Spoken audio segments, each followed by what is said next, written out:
வேலூர் பக்கத்துல ஒரு சின்ன ஊர்ல ராஜாங்கங்கிற ஒரு பெரிய மனுஷர் வாழ்ந்துட்டு வந்தாரு. அந்த ஊரோட ஏரியா எம்எல்ஏ, அந்த ஆண்டோட சிறந்த எழுத்தாளர், நடிகர்னு இந்த மாதிரி பல பட்டத்துக்கு சொந்தக்காரர் அவர் தான். அவருக்குன்னு ஒரு அழகான மனைவி லதாவும் ஒரு சின்ன குழந்தை பிரேமும் இருந்தாங்க. எப்பவும் ஷூட்டிங், கட்சி மீட்டிங், மக்களுக்காக நல்லது பண்ணது எப்படி, இத பத்தின யோசனையிலேயே பிஸியா இருப்பாரு ராஜாங்கம். அந்த ஊர்ல எந்த நல்லது நடந்தாலும் அது அவரால் தான் இருக்கும். அந்த ஊர் மக்களுக்கு பிடிச்ச ஒரு தலைவர் அவர் தான். இப்படி நல்லா போயிட்டு இருந்தது ராஜாங்க வாழ்க்கை. இன்னொரு பக்கம் ராஜாங்க கிட்ட வேலை பார்த்த முத்து 2 மாசத்துக்கு முன்னாடி வேலையை விட்டு நின்னுட்டாரு. அவர் ஏன் நின்னாரு, எதுக்கு நின்னாரு யாருக்குமே தெரியல. அவர் கூலிப்படைக்கு ராஜாங்க வீட்டுல கொலை பண்ணதுக்காக காசு கொடுத்துட்டு இருந்தாரு. இதை கேட்ட கூலிப்படையை சேர்ந்த ரவி அவனுக்கே ஷாக். நல்லவரா இருக்காரு, இவரு போட்டு சொல்றீங்கன்னு 1008 கேள்வி. சரி, அமௌண்ட் பெருசா கொடுத்துட்டீங்க, நானே முடிச்சிடுறேன்னு முதல் வாட்டி அவங்க வீட்டுக்குள்ள நுழைஞ்சான்.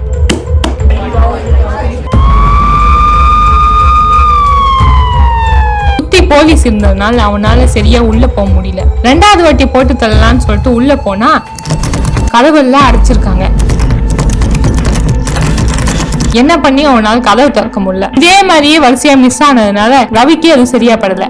முத்து கிட்ட காசை கொடுத்துட்டு, ஐயா சாமி அவளுக்கு ஆயுசு கெட்டி அப்படின்னு சொல்லிட்டு, நீங்களும் வேணாம் உங்க காசும் வேணாம்னு சொல்லி கொடுத்துட்டு வந்துட்டான். இனிமே வேலைக்கு ஆகாது, நம்மளே செஞ்சாதான் உண்டுன்னு களத்துல இறங்கினாரு முத்து. அவர் வீட்டுக்குள்ள எகிரி குறிச்சி கஷ்டப்பட்டு ராஜாங்க ரூம் வரைக்கும் போயிட்டாரு. அங்க உள்ள பார்த்தா ராஜாங்கமும் அவங்க மனைவி தூங்கிட்டு இருந்தாங்க. முத்து மெதுவா துப்பாக்கி எடுத்து 2 வெட்டி சுட்டாரு. ராஜாங்க சத்தத்தை கேட்டு கட்டில இருந்து கீழே உடனே விழுந்தாரு.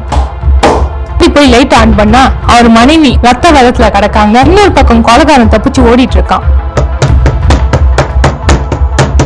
என்ன நடக்குதுன்னு புரியாம யாராவது வாங்க கத்தினாரு ராஜாங்கம். அடுத்த நாள் காலையில அவங்க வீட்டை சுத்தி ஒரே கூட்டம்.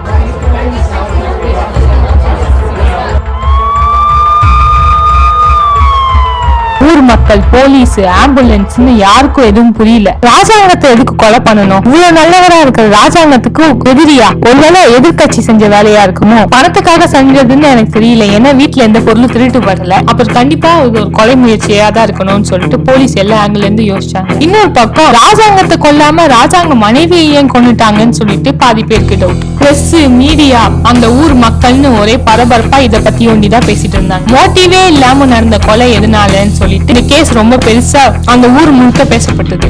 இப்படி குழப்பங்கள் நிறைஞ்ச இந்த கேஸ கண்டுபிடிக்கிறதுக்காக வந்தாரு புது ஆபீசர் ஏசிபி சக்திவேல். ராஜாங்கமும் நல்லவர் தான், ஊர்ல எல்லாருக்கும் நல்லது பண்றாரு. இது ஒரு தேர்தல் டைமும் இல்ல, கொலை நடக்கிறதுக்கு வாய்ப்பு இல்ல, இப்பயும் கொலை பண்ணணும்னு அவர் யோசிச்சார். ராஜாங்க மனைவி ஷூட்டிங்க்கும் போக மாட்டாங்க, அவங்க கட்சி மீட்டிங்க்கும் போக மாட்டாங்க, வீட்டோட இருப்பாங்க. அவங்களுக்கா கொலை முயற்சின்னு சொல்லி அவங்களும் நல்லவங்க தானே. இப்படியே போயிட்டு இருந்த போதுதான் சக்திவேலுக்கு ஒரு போன் வந்துச்சு. போன் பண்ணது யாருன்னு பார்த்தா கூலிப்படை ரவி. நடந்தது எல்லாத்தையும் நியூஸ்ல பார்த்துட்டு அவனுக்கே ஷாக்கா இருந்தது. அவன் சக்திவேல் கிட்ட நடந்த எல்லா விஷயத்தையும் சொன்னான். அவன் முத்து கிட்ட காசு வாங்கினதையும் காசு திருப்பி கொடுத்ததையும் எல்லாத்தையும் சொன்னான். இதனால போலீஸ்க்கு ஒரு க்ளூ கிடைச்சது. சக்திவேல் கஷ்டப்பட்டு முத்துவை தேடி கண்டுபிடிச்சாரு. அப்பதான் ஒரு உண்மை சக்திவேலுக்கு தெரிஞ்சது. முத்துக்கும் ராஜாங்கத்துக்கும் எந்த பிரச்சனையும் இல்ல. முத்துவை வேலைக்கு வச்சதே ராஜாங்கம் தான்.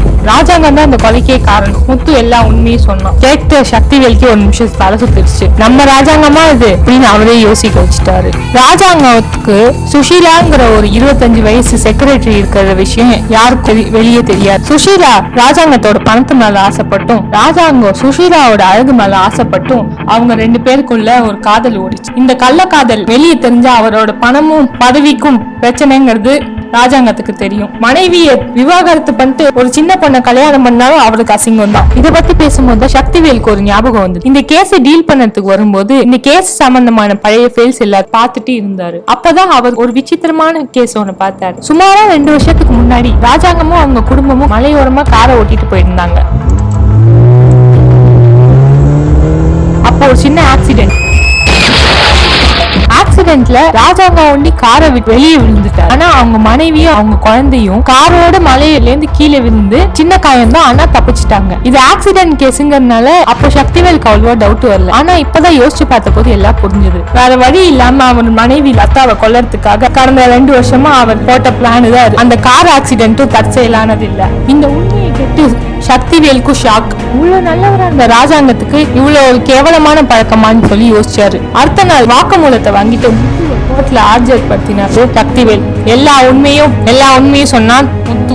இதை கேட்ட பிரஸ், பத்திரிக்கை, சுத்தி இருந்த மக்களுக்கு ஒரே ஷாக். மக்களுக்காக நல்லவர் வேஷம் போட்டு ராஜாங்கத்துக்கு பதவி போச்சு. அந்த வருஷத்துக்கான அவர் வாங்கின எல்லா பட்டங்களும் திரும்பி அளிக்கப்பட்டது. கட்சியை விட்டு அவரை தூக்கிட்டாங்க.